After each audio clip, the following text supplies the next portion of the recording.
These 4 heads are all taking part in the leadership programme for serving head teachers, the LPSH. The group first came together during a 3-day residential, and over the next few weeks we'll follow them as they probe and question each other about leadership.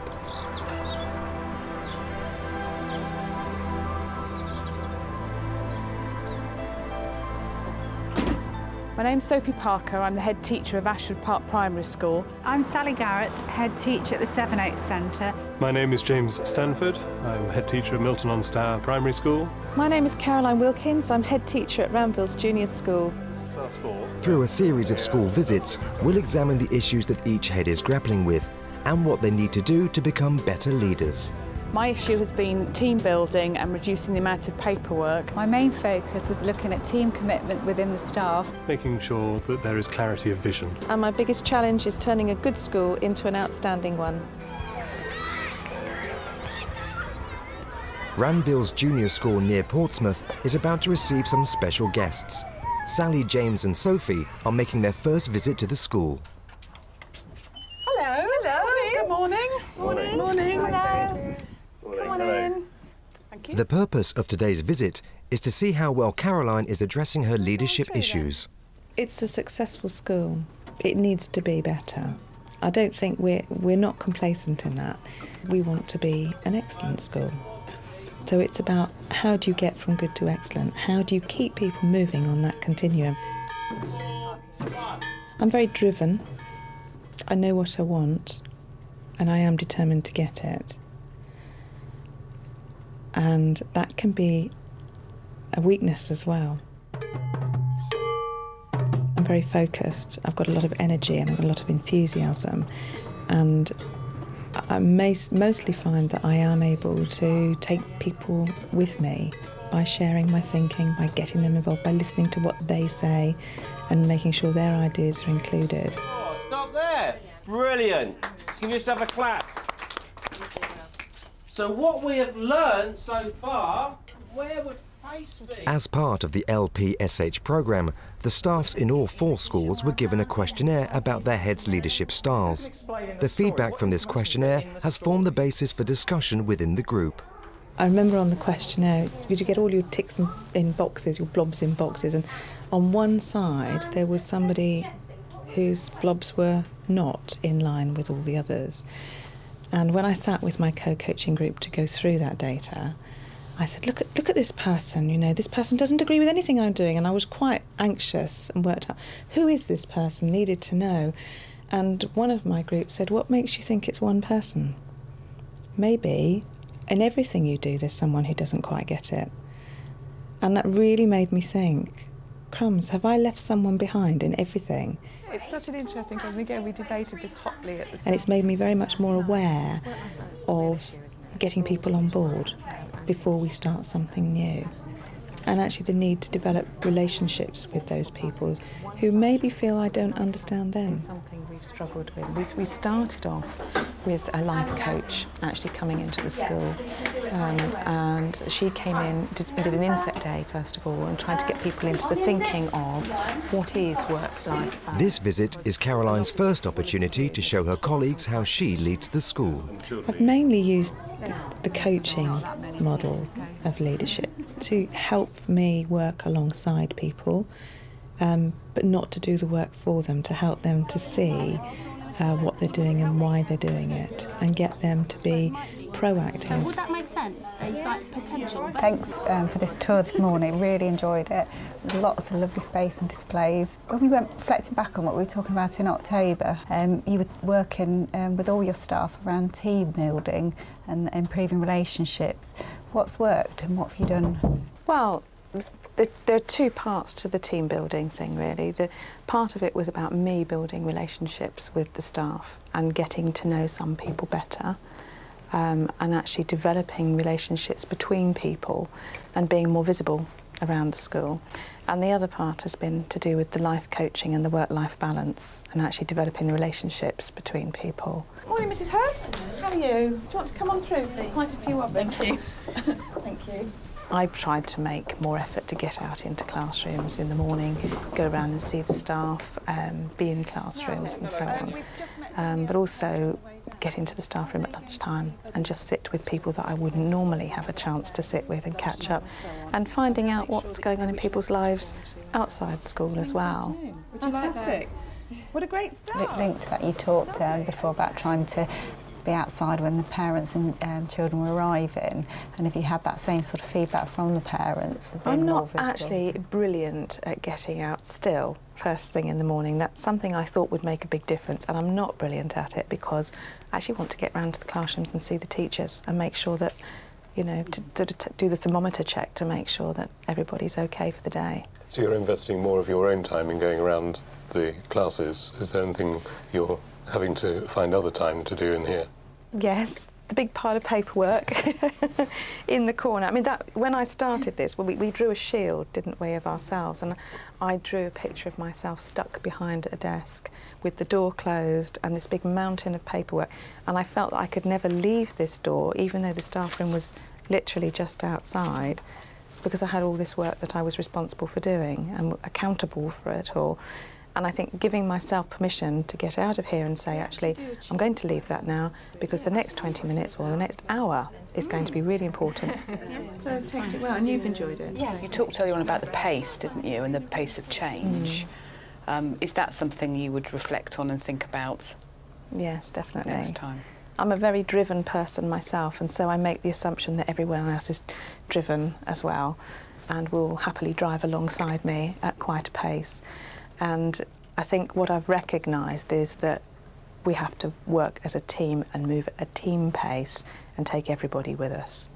I'm actually a person who likes to be liked, and I hadn't realised that until we did this training, until we really sort of unpicked the iceberg issues. I didn't know that about myself and how important it was. But now I know that. Sometimes I have to say, right, Caroline, you're going to feel uncomfortable now, but you're going to do it. You know, a staff meeting that we had only yesterday, I went in and said, this is it, this is how it's got to be, which I didn't want to do, but I realised that I had to do it. And going around talking to people afterwards, how did that feel? You know, how did it help? And people were very positive. It was really good. I felt so much better after that. Some of the questions that I have been asked have really made me think, I'm not like that, am I like that? Did I really say that? Really, for a long time, threw me into a period of sort of seriously questioning the way I work, and it has changed the way I work and the way I think. What we've learnt the most has taken place with a door closed, where we've really opened up to each other. We set our ground rules first, you know, the honesty, the openness and so on, but it's been really important to be able to trust those people. And there's no point having a co-coaching group if you're all going to sit politely and skirt around the issues that are actually the ones that need tackling.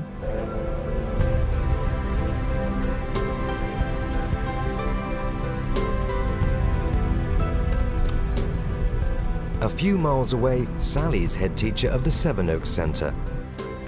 It caters for children who are unable to attend mainstream education for medical reasons. C1980001 Centre in Portsmouth works with children and young people through all the key stages. So we start with a reception child right through to some post-16 girls, in particular with our teenage parents. And the idea is to provide continuity and progression with their education whilst they are unable to attend their mainstream school. Where could you use a GPS system? At C. At C, yeah, excellent. So as far as possible, we would mimic what would be going on in mainstream education, but we also try and add in the extras where perhaps young people have missed things, or recognising that they do have some more social and emotional needs, so we will teach specifically in that area. It's not as easy as that though, is it, just giving up on the old smoking? Are any of our people here who smoke happy to actually sort of share and say, I gave that when I was pregnant. Yeah, you gave that when I was pregnant. Since Sally started the LPSH programme, there have been a lot of changes in her professional role. By the end of this academic year, the C1980001 Centre will be closed as it currently functions and then reopened under a federation or broader service, which means for all the leadership team we will have the opportunity to reapply for other leadership jobs, and staff currently are going through a job matching process. With the impending changes, Sally has found that clarity of vision has been essential. especially in light of the responses she has received from the staff questionnaire. The range of staff's responses were quite broad in how they perceived me, and obviously not knowing who'd responded which way, it was hard to analyse further, but it has made me focus on making sure the whole team, working as a team, work well together, and I'm given some clarity about where we're going.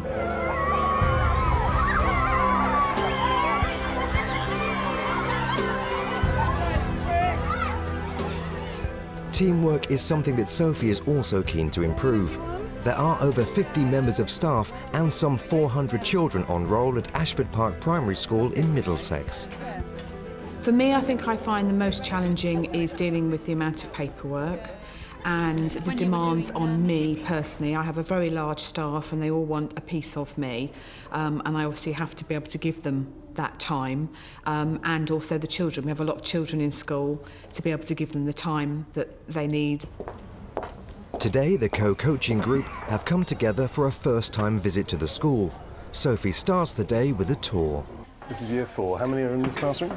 There are 30 in the classroom, including then obviously in the afternoons it goes up to 33 because the children from the Acorn Centre come through. Sophie has found that the course has made her question her leadership style. Coaching I've been very comfortable with, and I tend to use that quite a lot. After using LPSH, I recognised that I was very much using that in situations which weren't the best situations to be using it. For example, when confronting poor performance, I tended to lapse into using co-coaching because I was obviously comfortable with it, and then I didn't. I ended up rescuing and acting as the carer rather than providing the staff with the support to be able to move on. Would you like to come and look at year 1 class now? Yeah, come this way. One of the targets that Sophie has set herself is to move away from the confines of her office and out into the classroom. It's gone well, but I've had my box under my desk, and any paperwork that isn't immediate I've managed to throw in the box and not dealt with, unless somebody's come back to me within 3 months. If they haven't, it's gone in the bin. And then I deliberately have been planning times in my diary where I come out to year groups, and I'll just come and sit in the class and work with the children. So what have been the benefits? I think the benefits really, one of the points of doing it was moving away from the bureaucracy, but also the sort of team building and staff feeling proud to be working here. So it's given me the opportunity to be able to feed back informally to staff on positive things I've seen going on. Absolutely, and with meaning, instead of having to sort of find a reason. The reasons have been there because I've been in there working in the classrooms with them. With the questionnaire feedback, I was pleasantly and positively surprised around my leadership styles and how that matched with my colleagues who filled that in for me. There were a couple of areas that did surprise me, and one was about responsibility. Was I giving them too much responsibility and informing them on too much that was going on? And the other was around team commitment. And colleagues not feeling proud about working in school, and not sort of wanting to, obviously they didn't feel that I was demonstrating enough support for them as teams and pride within the school. Okay, we've had a really lovely morning, beautiful displays around the classrooms, and the atmosphere of learning was fabulous, Sophie. Reflecting back on your sort of personal development needs, what have you learned? I've learnt quite a deal about leadership styles. I'm more aware now of leadership styles I use, and the leadership styles I was obviously very comfortable with and stuck with, and didn't necessarily go out and use other styles. So rather than now just going out and doing things when new things crop up, I'm actually a bit more reflective about how I'm going to go about it. So I now recognise that sometimes I need to use the authoritative style more, and we've just had an Ofsted. We've got lots of things to do, and it's going to be necessary for me to use that leadership style more, and using sort of pace setting for the next sort of term. You also have shared this information with your deputy, and, yes. And you explained to us as we were going around the classes that you're both going to engage in pace setting now. Why have you chosen that style? Because we're likely to have an Ofsted in the next 3 years, so we've got 3 years, and you can't achieve a lot in 3 years, so we've got to get systems and a change sort of culture going on quite quickly, particularly for the next term, so that we can start making an impact on children's learning quickly. But the paperwork, the box underneath the table, that really has had a big impact. Yes, and I think I need to work even harder on them to get out and about even more, because there have been weeks when I haven't been as successful as other weeks, and I haven't managed to get out to classrooms because of meetings and, you know, paperwork at high times when things come through. Do you feel successful? I feel as if I'm halfway there. I don't feel as if I'm 100% there. I still feel that I need to make more time to commit to going out and about. Hello, Leah. Can I come and join you? So what lesson are you doing? What topic are you doing? Rome and the Romans. Have there been any staff that haven't responded well? Because it's quite invasive, isn't it, having a head teacher just strolling into the classroom? No, not at all. Everybody's been very welcoming. And when I came back to share my golden moment, I shared it with all the staff and said this was one of my actions. I was going to be out and about in classrooms more, and it would be informal. It wasn't formal monitoring. And a couple of members of the staff said, "Oh, brilliant! We're looking forward to that. It'd be nice to have you out and about more." I think today's visit went really well. It was lovely to have them to come down to the school and to be able to talk about Ashford Park and share that with colleagues. And I think all of us are feeling now from the visits that we're beginning to understand a little bit more about each other's backgrounds in the schools, which is actually, I think, going to help and strengthen our co-coaching group when we go forward to get more feedback. And, you know, the school climate's going to mean more to us because of having visited the different schools.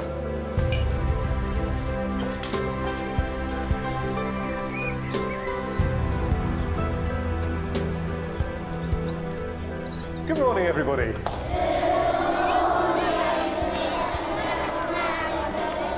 Right, did you all have a good holiday then? Yes? Great, pleased to be back. That was a bit slower off the mark that time, never mind. Okay, are there any messages? It's the first day back after the mid-term break for the children of Milton-on-Stour Primary School in Dorset. As well as welcoming the children, James is preparing for the arrival of his co-coaching group. This is their second visit to the school, and they have come back to see how well James is meeting his leadership objectives. When the head teachers from my co-coaching group came in the beginning of the autumn term, the areas that they picked up were ones that I had been aware of, but actually had never given sufficient time to analyse myself. The questionnaires showed up that there was a lack of clarity in direction, that things would happen, but people perhaps didn't know why or what part that played in the way the school was moving forward. In 2006, after a successful Ofsted inspection, James introduced a cross-curricular approach across all the year groups. Where the children have just had to pass an initiation test to get into the classroom by learning a Roman password, which is entertaining, I think. Sat in the corridor. So this is year 5 and 6. Children here literally within the first 20 minutes of a new project. Whole area of cross-curricular learning has come about since we started the programme, and trying to build a bit more creativity into the work that the children are able to do. And this is now the 5th topic that the children have done, and have learned so much and are able to apply the skills that they learn in their English lessons into all the other areas. I started to look into ways in which we could adapt what we were teaching, still to cover obviously the national curriculum, but being able to make the learning opportunities much more relevant for the children, which is when the idea for a much more cross-curricular approach came in. And how much support have you had to give to teachers in terms of non-contact time to allow them to generate this kind of topic? We've had significant inset day time put aside for the development of the curriculum, and a number of staff meetings, and their PPA time, particularly in Key Stage 1, is very useful in that they can plan together.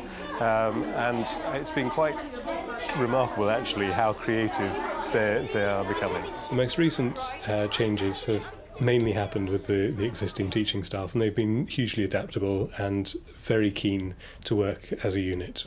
This is class 3, where we've got children who are in years 3 and 4, and they're having a review of their last half-term's project, which was called Brrr, as you can see from the type on there, where they were looking at all the aspects of insulation, heat retention, evaporating, and working out how the climate change is going to affect them. So a real topical topic.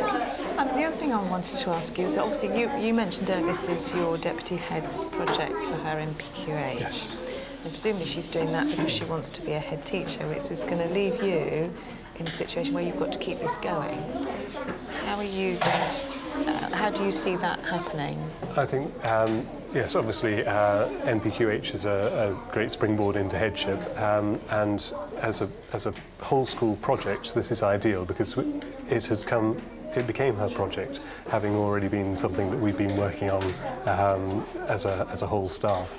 At the moment, we are still embedding it as a system, and it's going to take some little while before everybody is entirely comfortable with planning their own topics from scratch. So just working in a small school, I think probably I've found distributed leadership quite difficult. And this has been great for me to be able to pass over some of the new ways of working for the staff.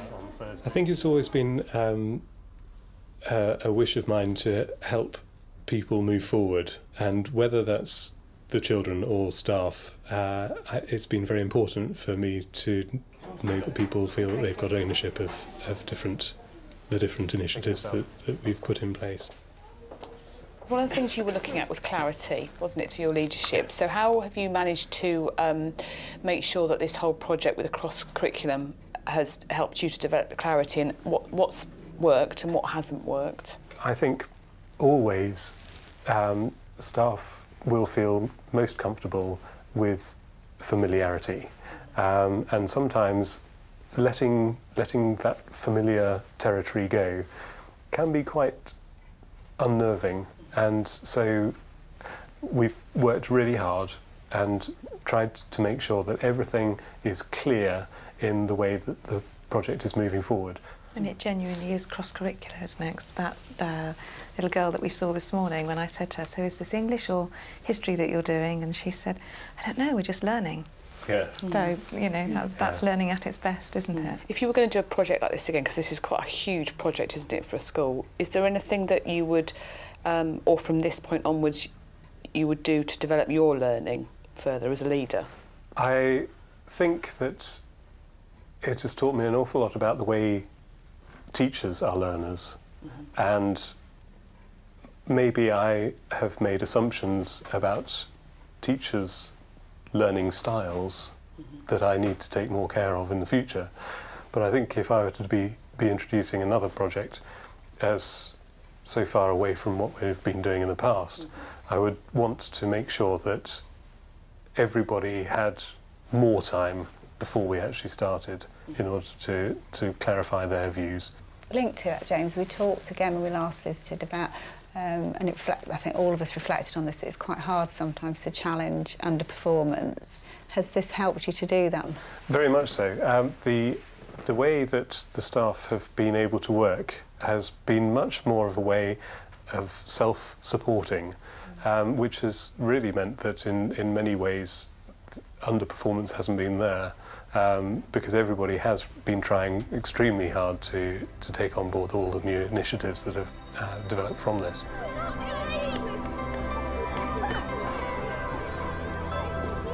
The other head teachers come from very different schools from this one, and their input in the feedback of how far down the route towards improvement we've gone has been very encouraging. They have the ability and the honesty to ask challenging and probing questions, which has been excellent for me to become more reflective. And I think in headship there's little time necessarily for reflection, and having people who make you stop and think why you're doing things is invaluable. As the final part of the LPSH programme, the group comes together one more time. Here they are presented with another set of data from their staff outlining their progress since they began the course. I feel quite empowered by the feedback that I've been given. Some of the things that I wanted to change have actually changed. I'm going to carry on trying to improve the clarity, because obviously there is still in my data a discrepancy between the ideal and the actual. It's quite powerful how when you use your different leadership styles for a short period of time, how things change while you're going through that period of developing one area. I guess the real challenge for myself is that it is a completely new team I should be working with, so all the valuable work that's been done and the conversations with my current team of staff is going to change. And after 5 days of learning about leadership and all the various school visits, what do they feel they have gained personally? I think I've gained an understanding through the course of my behaviour traits, my natural leadership styles, ones that I use naturally, and leadership styles that I need to develop and use more frequently. I've learned a lot more about myself and the areas that I needed to develop into becoming a more effective head, and I'm very pleased that the impact has been noticed by my colleagues in school. It has been very much an opportunity for self-reflection and to understand myself more, which I've been able to achieve with the support of the colleagues through the co-coaching group. I've learned about leadership styles and how they can be used to best effect and the different situations, and actually working with my co-coaching group has given me the opportunity to discuss those things in more detail. I feel much happier in my role as head as well. We were talking to some of the others from the other co-coaching groups, and each time they arranged something, the head had cancelled it. And Anne was saying about if we vocalise it, we do it, and I think we've all done that. Yeah. Perhaps more so because the TV crew have been here, but we haven't done it. Well, I never get a word in edgeways anyway, so... That's the beauty of working with 3 women. Well, I know. I think probably if I'd been left to my own devices, I would never have met up with myself, so...